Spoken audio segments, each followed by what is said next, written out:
Welcome back, developers. Today we are diving into a concept that is crucial for understanding concurrency in Java, which is nothing but ThreadLocal.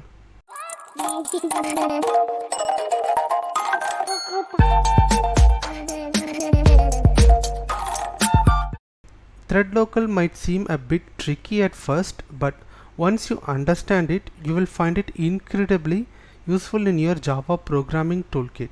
So what is ThreadLocal? In Java, when multiple threads are executing simultaneously, they might share data. However, there are some cases where you want each thread to have a separate local copy of the data. And that's where the ThreadLocal comes into play. Let's see an working example for ThreadLocal with 3 different scenarios. I am opening my IntelliJ where I am having one project with a main class and main method in it. I am having a method called printDate where I am creating a new local datetime instance with current local datetime. I am creating a new datetime formatter instance to format the datetime in this particular format, and I am printing the formatted date and the hash code of the datetime formatter instance.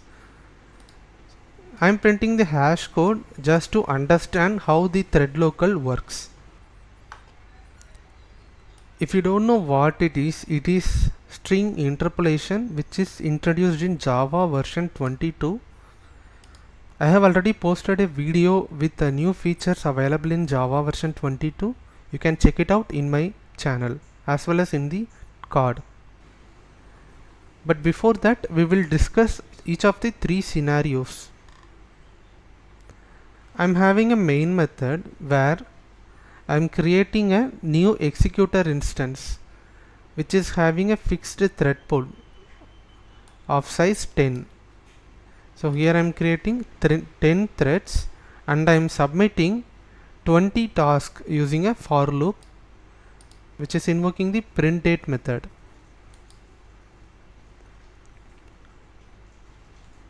So if I run this,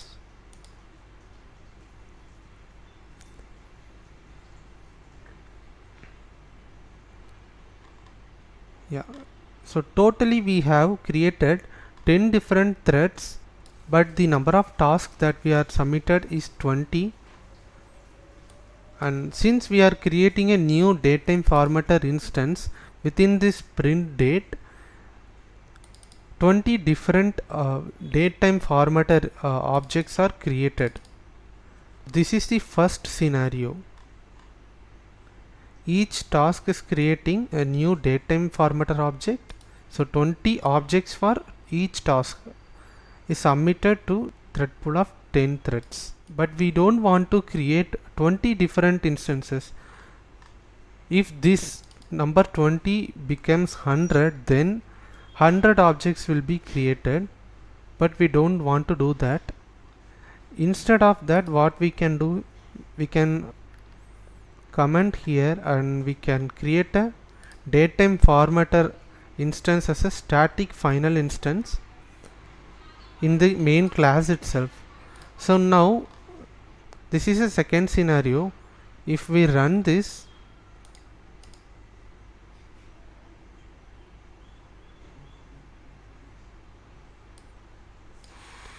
only one instance of the datetime formatter is created.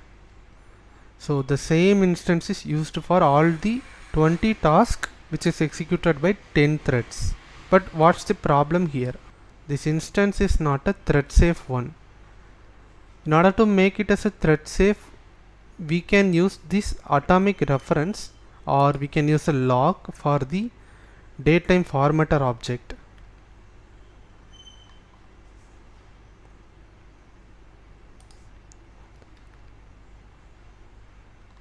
So here I am creating an atomic reference of datetime formatter object and I am initializing it here. It is also a common instance, and here I am getting the object and I am printing it. This is also the same scenario. only one instance of the datetime formatter is created. But still, what's the problem here?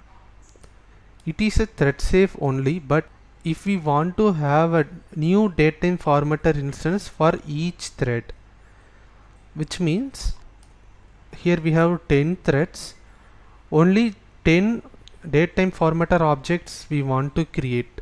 So for each thread, one object, which means the same object will be reused if the same thread is executing a different task as well. This is what ThreadLocal is. Now we see the example.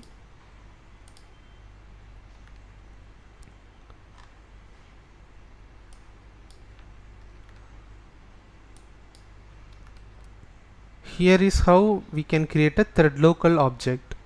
We have a generic class called ThreadLocal, and we can create a new ThreadLocal instance using ThreadLocal.withInitial method.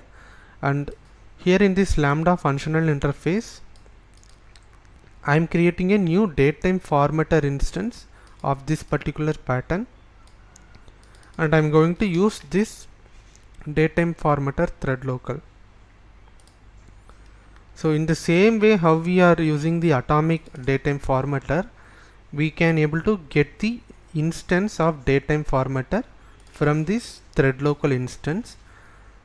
Now if we run this,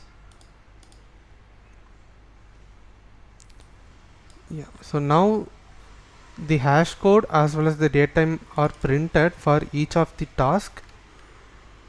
If we see, the same datetime formatter instance is used multiple times, which means the single thread executed 3 tasks here. And if we see for this particular hash code, it is used twice.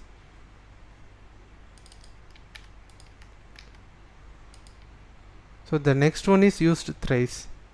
This particular datetime formatter instance will be created new for each of the new thread. If it is already there for a particular thread, it will be reused. So now this object become a thread safe one, as well as it will not interact with any other thread objects. So it is localized to this current particular thread.